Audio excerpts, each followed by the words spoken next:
Mallarmé and Me, A Throw of the Dice. Stéphane Mallarmé was a French writer who lived from 1842 to 1898. In 1897, he wrote a radical poem called A Throw of the Dice Will Never Abolish Chance. He scattered the words and phrases all over the pages, and as far as I know, he was one of the first writers to do this. In the preface, he refers to, quote, prismatic subdivisions of the idea, the instant they appear, and as long as they last in some precise intellectual performance that is in variable positions, nearer to or further from the implicit guiding thread because of the verisimilitude the text imposes, unquote. That is about as clear as he gets. He goes on, quote, let us readily accept that the tentative participates with the unforeseen in the pursuit specific and dear to our time of free verse and the prose poem. Their meeting takes place under an influence, alien I know, of music heard in concert. One finds there are several techniques that seem to me to belong to literature. I reclaim them.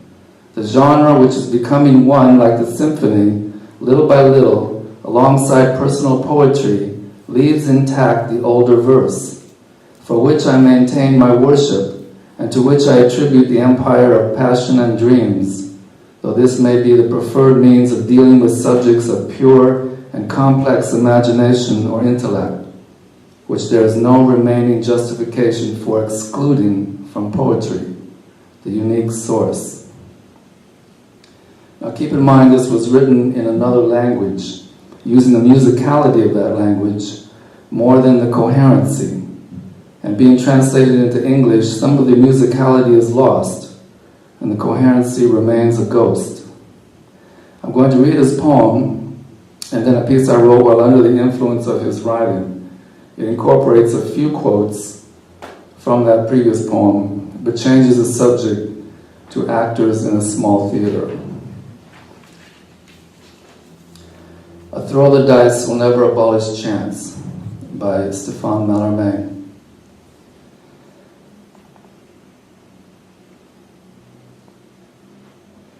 One throw of the dice never, not even when cast in eternal circumstances from the depths of a shipwreck, whether the abyss, whitened, becalmed, furious, under an inclination, glides desperately with wing, its own in advance refallen with the difficulty in setting up flight, and covering the outpourings, cutting utterly the leaps, very interiorly resumes the shade buried in the deep by that alternative sail, as to adapt to its wingspan, its gaping depth as the hull of a vessel tilted to one or the other side. The master outside old calculations, where the maneuver with age forgotten, arisen inferring long ago he grasped the helm of that conflagration at his feet of the unanimous horizon. There is preparing, stirring, and mixing in the fist that might clutch it as one menaces a destiny on the winds, the unique number which cannot be another, spirit to hurl it in a tempest, refolding the division and passing proud, hesitates, a corpse by the arm set apart from the secret it keeps, rather than to play like a hoary maniac the game in the name of waves. One invades, the chief flows like a submissive beard. Shipwreck that direct from man without ship, no matter, were vain ancestrally to not open the hand clenched beyond the useless head. Legacy in the disappearance to someone ambiguous, the last immemorial demon having from null regions induced the old man towards this supreme conjunction with probability. He, his puerile shade, caressed and polished and rendered and laid, made supple by the wave and abstracted from the hard bones lost between the planks, born of a gamble, the sea with the grandfather tempting, or the grandfather against the sea, an idle chance betrothal, whose veil of illusion gushed their phobia like, the phantom of a gesture, will totter, will fall, madness will abolish, as if an insinuation simple in silence, rolled with irony, or the mystery precipitated, howled in some nearby whirlpool of hilarity or horror flutters around the gulf, without strewing it, nor fleeing, and cradles the virgin index as if plumed solitary distraught, save that encounters or skims it a midnight cap and immobilizes in velvet, crumpled by a laugh, somber that rigid whiteness, derisory in opposition to the sky, too much for not marking exiguously whosoever bitter prince of the reef, puts it on like the heroic irresistible, but contained by his little reason, virile enlightening, concerned, expiatory, and pubescent mute laughter, that if the lucid and seniorial aigrette of vertigo with invisible brow scintillates, then shadows a stature, dainty, tenebrous erection, its siren torsion time to slap with impatient scales, ultimate bifurcated, or right away evaporated in mists that imposed a limit on infinity. It was stellar issue, number existed, he otherwise than scattered hallucination of agony. Commenced he, and seized he, upwelling but denied, and closed when apparent at last by some profusion widespread in rarity. Ciphered he, evidence of the sum, if only one illuminated, he, it would be worse, no more nor less, indifferently, but as much chance. Falls the plume, rhythmic suspense of the sinister, to bury itself in original foams, not long ago, whence sprang up its delirium to a peak withered by the identical neutrality of the Gulf. Nothing of the memorable crisis when might the event have been accomplished in view of every result, null, human, will have taken place. An ordinary elevation pours absence, but the place, inferior lapping whatsoever, as if to disperse the act, void abruptly, which if not by its falsehood might have founded perdition. In these regions of the wave, in which all reality dissolves, except at the altitude, perhaps as far as a place fuses with beyond, apart from the interest, as to it signaled in general according to such obliquity, by such declivity of fires, toward this must be the south, also north, a constellation, cold from forgetting and dissuaditude. Not so much that it does not enumerate on some surface, vacant and superior, the successive clash, sidereally, of a total count in formation, watching, doubting, rolling, shining, and meditating, before stopping at some last point that consecrates it. Every thought sends forth one throw of the dice.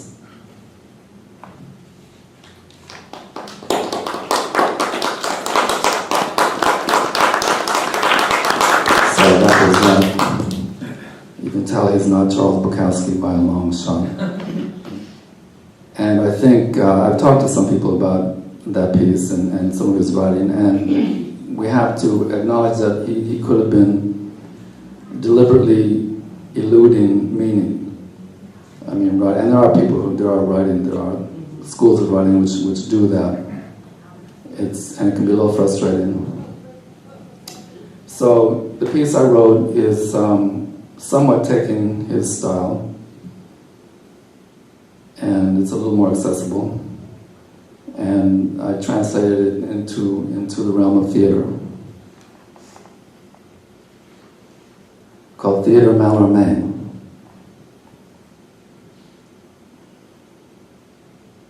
Trying to gather a cast for a theatrical purpose in a shipwrecked culture is nothing more than a gamble. The circumstantial evidence can be infinite, and they are groping for some depth. A lot of abysmal white men in their tide of slacks and furious inclinations. They are getting desperate in the wings. They have fallen to the side of the advanced productions which are flighty and find it difficult to trim away apocalyptic problems. Then there is the coverage by the press when the theater is leaping to conclusions. The actors at a casting call with resumes that don't go very far into the interior of their buried shadow depths, but they will do anything to get behind the alternative veil. And when it rises, the audience has no alternative but to watch, adapting itself to a certain attention span and groping for depth, leaning over the side and staring straight into hell. The director, an old forgotten man, is full of calculation in the sliding backdrops.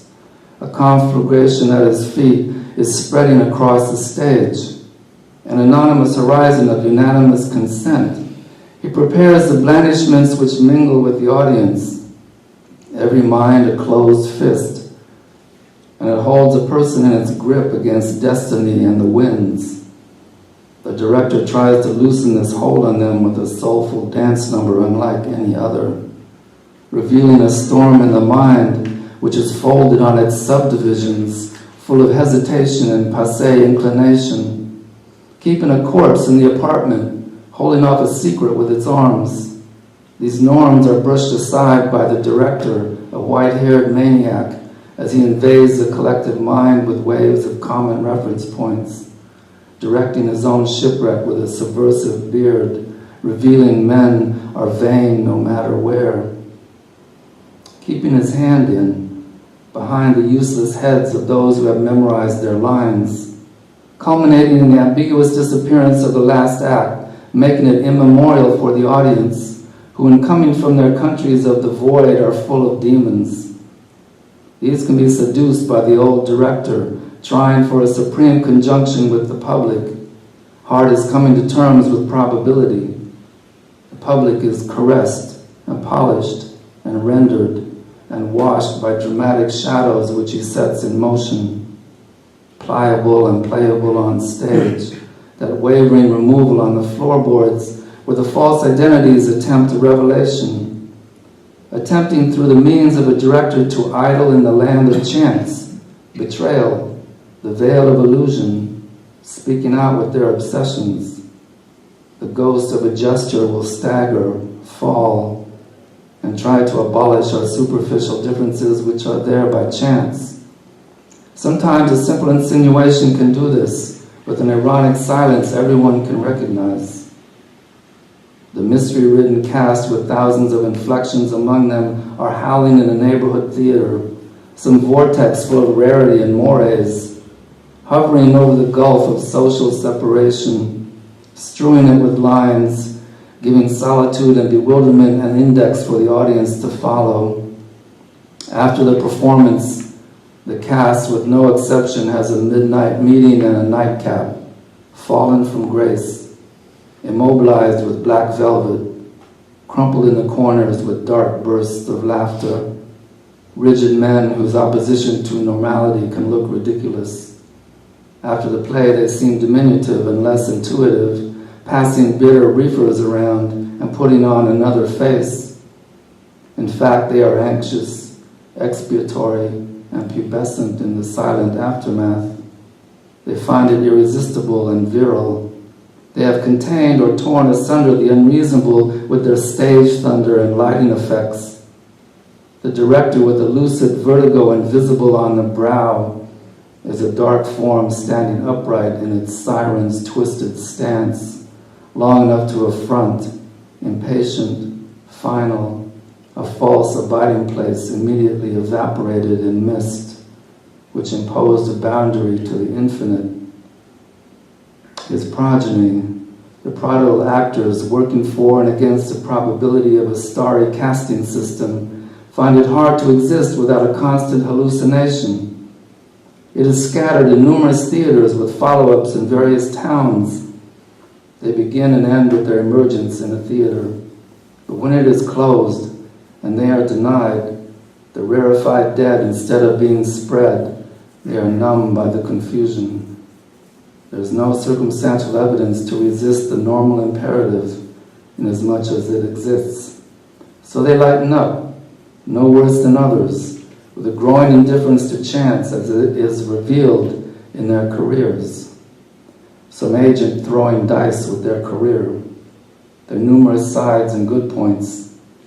Meanwhile, they exist in the rhythmic suspension of out-of-work actors, rather baleful, They would rather bury themselves in original works and foam at the mouth, these featherweights trying to predict the weather of showbiz and its moving fronts.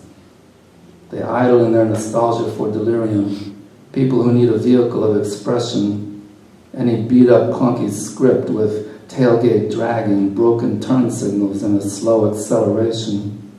Something in which they can identify with the neutrality of a social gulf. Maybe throw it out of neutral, a speed shift in the theater, engaging further gears, floorboarded past the usual boredom, reaching a sum of beached experientials lit by nothingness. They memorize a crisis. But what is accomplished in the event of opening nights in full view of the humans who, in living without results, are living in a void? Something is taking place, that much is certain, dispersing ordinary elevations with an absent stair and lowered stage, establishing a sense of place for neutralizing the displacement, a low behavioralism lapping over people in the audience, and their empty actions are dispersed by something worse. Something abrupt is happening in front of them, which technically is false. A region of behavior which reality dissolves, nothing solved, and that is the moral of the stare. Perdition given a kitsch reception and dismissed. The stage lights manage to merge with the beyond, with what is beyond our little apartments and small interests, marking off a general or oblique accordance. It is gradual as a slow-burning fire in the hills, a fire set by stage lights, constituting a collaboration with the basic elements, heat, and putting on airs, the treacherous current event. This kind of thing gets a little overbearing in North America. It is constellated by the actors growing cold with disuse, forgotten aging actors in a successive shock of empty surfaces, retaining the manner of stars when surfacing in the normal world. It is full of doubtful information which has little to do with drama. They stop before the final vanishing point, their ultimate cue. It won't let them forget. Otherwise, they are desecrated by the norms that are throwing dice with their coordinates and their careers, coming up with thoughtless roles. An occupational hazard. It is a chance they take for posing the question of their own significance.